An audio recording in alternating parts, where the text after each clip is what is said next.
Meet us on Facebook, Instagram, Twitter, and Google+. Hey guys, this is Phil from undercage.com, and this is ASUS Zenfone 2.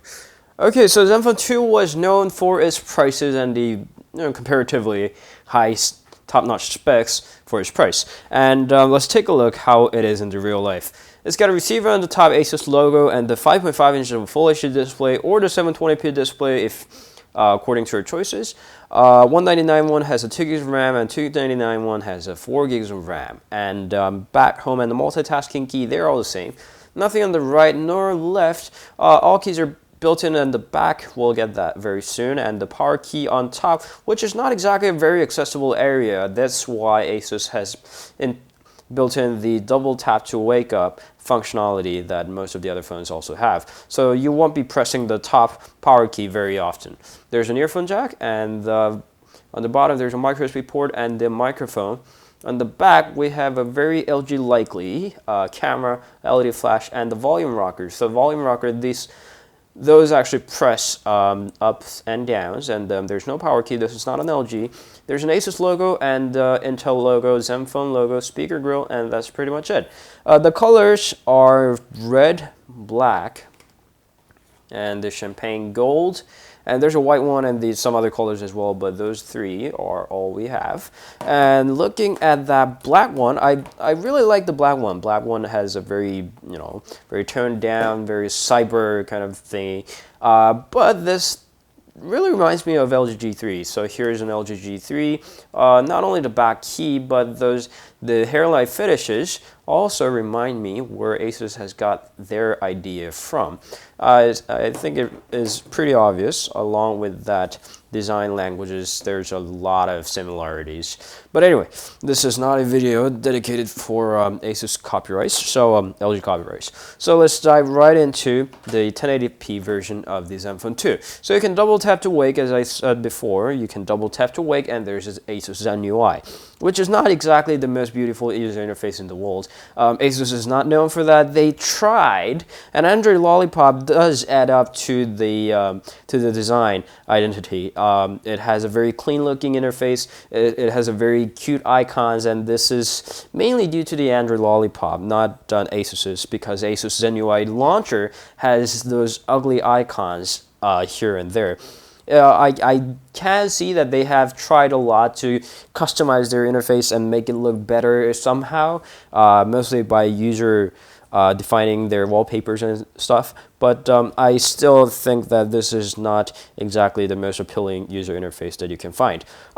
Aside from that, of course, the people are not going to be getting the Zenfone 2 for its user interface, so the part over here, before we jump on to the other user interfaces, there is a 1080p version and the 720p version in the same time, so we can compare and contrast. If you want to compare between the icons, they're going to look like this. If it was any smaller, it would have been less obvious, but for 5.5 inches, 1080p and the 720p does generate some differences, and you can spot the differences right on the screen if you're watching this video in the higher resolution.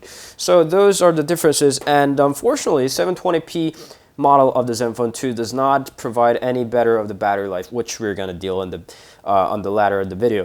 720p version did not provide us with a faster benchmark speed. It wasn't snappier, so it's basically pretty much the same except for the lower resolution. I don't know how it happened like that, but that's the way it's going to be. So the Zenfone 2, when we were getting the Zenfone 2, the biggest part about the Zenfone 2, God, I keep on saying Zenfone 2, is the Intel Atom processor built in, and it seems like it's doing its job pretty well. It runs at 1.7 gigahertz, and it ranges 1.83 gigahertz, sorry, and it ranges around the Snapdragon 800 processor. That's not exactly the latest, and Intel is not exactly the best the best performing player on this field, but it's pretty snappy enough. I barely seen any lags or any kind of problems with the dedicated to the performance issues due to the processor, so I was happy with that. But the biggest part with this guy is, of course, this 4 gigabytes of RAM. This is by far the largest amount of the RAM that you can find on the mobile devices, and therefore, no matter how many multitasks that you have on your phone, no matter how many windows that you switch from, you will be seeing a lot less of the refreshes than you will on the devices with the less RAM storage is built in. So when we clear up everything, it's going to give us about a little bit more than 2 gigs of RAM. We have seen 2.2 gigabytes of free RAM. We'll get to that later. Aside from the processors, there are some other things interesting on the Zenfone 2 is the camera. The camera is not bad, definitely not. For $199 or $299 of the phone, you can't really say anything's bad for its price. It's really hard to be bad at $199 price tag. But the camera over here is, they've been saying all this pixel master and everything, but we didn't really get any part that it was mastered in pixels. It does take some decent photos. But it wasn't as magnificent or anything. On the lower lighting situations, it was worse than we expected, but overall, it was a decent camera. It's an okay camera, let's say that. The sound-wise, the sound is another problem that the Zenfone 2 has. Sound-wise, you have an audio effect. There's an audio manager over here that barely does any job. I'm kind of having a hard time finding that. But anyway, the audio manager doesn't really do much of the jobs, and the sound quality is actually bad. And I have to say that. Well, there it is. And the sound quality, no matter what you choose on this audio wizard, is bad. It's just typically bad. After a software update, the volume, the entire output has gotten a lot louder, but that's just it. That's pretty much it. That's pretty much everything that you're going to get with the Zenfone 2. Speaker is actually pretty nice, but the sound quality with the earphones plugged in, don't even think about it. It's just a bad music player. The bad things that we have to talk about still remains. This guy supports 4G network. It's a FDD-LTE network, and it will support most of the bands wherever you are in this glove. And when I make a phone call, since this doesn't support the VoLTE, it has to switch back to the 3G network. It has to fall back to H+ network, and when it does, it takes this time. It takes a sweet time to get back to the LTE network. When it was in the great mood, I had to take about 10 seconds, and when it was not so much in a great mood, it took as long as 10 minutes for it to get back to the LTE network. Of course, for most of the times, I couldn't wait for that, so I had to draw down from the notification bar, and I had to turn off the data network, and I had to turn it back again. But that was very annoying. This was the same with the previous ASUS devices with the Intel processor built in. I had Padphone Mini, Padphone S. That was a Snapdragon device, but that was the same. So I guess this is just a general ASUS problem. The battery-wise, unlike the battery capacity that it suggests, the screen on time was only about 3 hours to 40 minutes. And that's not necessarily good at all. There are, of course, the smart saving mode that you can turn on for the ultra saving or the optimized mode.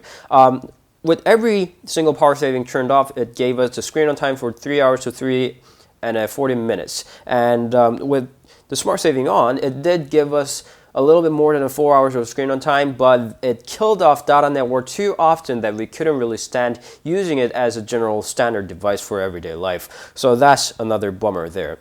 So the Zenfone 2 does have its strength about its prices, and with that price range, even though if you go for a 720p and 2 gigabytes of RAM device for $199, it still is an amazing phone for its price. You won't be getting this snappy of a processor or this latest version of Android or even 2 gigs of RAM or this quality camera.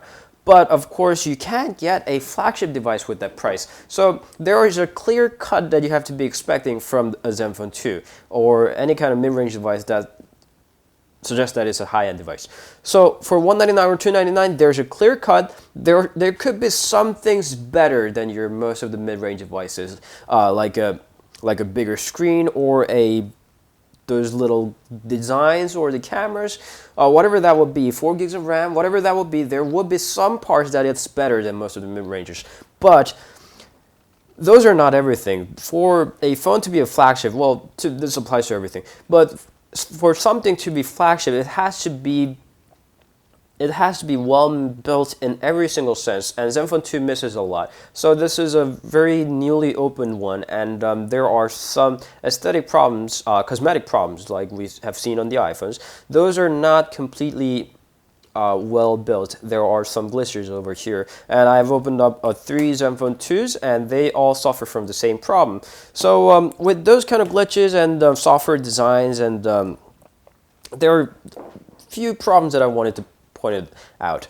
With those things, you can't expect any much more than a good mid-ranger. This is a mid-ranger that excels in some parts, but it's not your flagship for $199. So that was Zenfone 2. Thanks for watching, and we'll see you guys later.